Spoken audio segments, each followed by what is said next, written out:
কেমন আছেন লন্ডনে পড়তে আসা বাংলাদেশি স্টুডেন্টরা? এখন প্রশ্ন সবার মুখে। হোম অফিসের একের পর এক নিয়ম পরিবর্তন, নতুন শর্ত আরোপের ফলে বন্ধ হয়ে গেছে অনেক কলেজ। অনেক স্টুডেন্ট ইতোমধ্যে ছেড়ে গেছেন লন্ডন।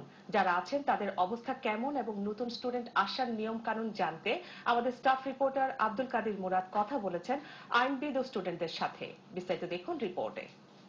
কয়েক বছর আগেও লন্ডন তথা ব্রিটেনে পড়তে আসা বাংলাদেশি স্টুডেন্টদের ভিড় সামলাতে ব্যস্ত ছিল কলেজগুলো। কিন্তু হোম অফিস ভুয়া কলেজ শনাক্ত করতে মাঠে নেমে নতুন নতুন নিয়ম প্রবর্তন করার ফলে বন্ধ হয়ে গেছে অনেক কলেজ। অথচ এসব কলেজে পড়তে আসা স্টুডেন্টরা জানতো না তাদের কলেজের অনিয়মের খবর।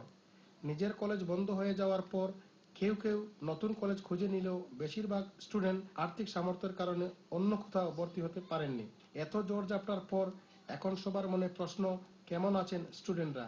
ইউকেবি এর ইতিহাসে আসলে স্টুডেন্টদের জন্য বর্তমানে সবচেয়ে টাফ টাইম যাচ্ছে।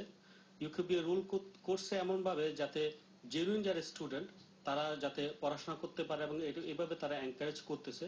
কিন্তু যারা পড়াশোনা না করে কাজ বা অন্য পারপাস এদেশে থাকতে চায় সেই রুট তারা কমপ্লিটলি বন্ধ করে দিয়েছে। চৌধুরী মোহাম্মদ জিন্নাত আলী বললেন, আগের মতো ঢালাওভাবে এখন স্টুডেন্ট আসতে পারছে না, যাচাই করা হচ্ছে মেধা ও যোগ্যতা। যারা জেনুইন স্টুডেন্ট ইউকেবি সবসময় তাদেরকে মোস্ট ওয়েলকাম করে, বাট যারা নন জেনুইন স্টুডেন্ট অথবা স্টুডেন্ট ভিসাকে ব্যবহার করতে যাচ্ছে ইউকেবি তাদের জন্য আর কোনো ফেভারেবল কিছু রাখতেছে না। যারা জেনুইনলি পড়াশোনা করতে চায় তারা পড়াশোনা চালিয়ে যাক। এবং একটা ভালো খবর হচ্ছে যারা এদেশে পড়াশোনা শেষ করতে পারবে সাকসেসফুলি তারা অটোমেটিকলি টিয়ার 2 তে চলে যেতে পারবে। সেই ক্ষেত্রে ইউকেবি একটা সুবিধা দিচ্ছে যে তাদেরকে আগের মতো রেসিডেন্ট লেবার টেস্ট ফলো করতে হবে না।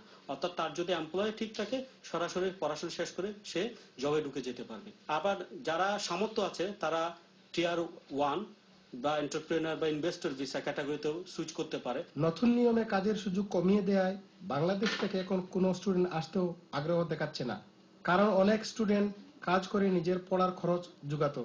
ইউকেবিএ তার রুলস এন্ড রেগুলেশন অনেকটা চেঞ্জ করছে রিসেন্টলি, যার কারণে অনেক স্ট্রিক্ট কন্ডিশনে তারা এই দেশে স্টুডেন্ট হলে তার পড়ালেখা চালাই যেত। আর প্লাস ইংলিশের যে লেভেল আছিল এখন অনেকটা আরো হায়ার লেভেল হায়ার রিকোয়ারমেন্ট হয়ে গেছে, তারা রিকোয়ারমেন্টস অনেক বাড়ছে, যার কারণে স্টুডেন্ট হলে অনেক সময় তার কোর্স চেঞ্জ করতো বা ভিসা এক্সটেনশন করতে গিয়া কিছু সমস্যা ভোগ করে।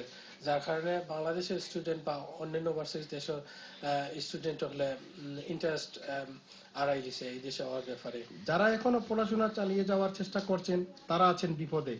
না পারছেন ফিরে যেতে, আর না পারছেন দেশ থেকে টাকা এনে পড়াশোনা চালিয়ে যেতে। এখন আগের মতো ডালাভাবে স্টুডেন্ট আসতেছে না বিদেশ থেকে, কারণ প্রথমত কাজের পারমিশন নাই। আগে যে পার্ট টাইম কাজ ছিল এটা না, পারমিশন না থাকায় এখানে লিভিং কস্ট অনেক হাই, যেটা মেনটেন্স করা সম্ভব হচ্ছে না স্টুডেন্টের পক্ষে। দ্বিতীয়ত ইউকেবিআর এই কঠোর নিয়মের কারণে কলেজগুলো সব নিয়ম কানুন মানতে পারতেছে না, সেই জন্য কলেজগুলো বন্ধ হয়ে যাচ্ছে। স্টুডেন্ট প্রথমে একটা কলেজে ভর্তি হয়, তারপরে দেখা যায় যে ভর্তি হওয়ার পরে ওই কলেজটা বন্ধ হয়ে যায়, তখন নতুনভাবে স্টুডেন্টকে আবার টেনশনে পড়তে হয় নতুন কলেজে ভর্তি হওয়ার জন্য। সব মিলিয়ে ব্রিটেনে পড়তে আসা বাংলাদেশি স্টুডেন্টরা ভালো নেই। সঠিক কলেজ এবং দিক নির্দেশনার অভাবে অনেক স্টুডেন্ট বিলেতে এসে চরম ভোগান্তির মধ্যে দিন কাটাচ্ছেন। Abdul Kadir Murad, Bangla TV, London.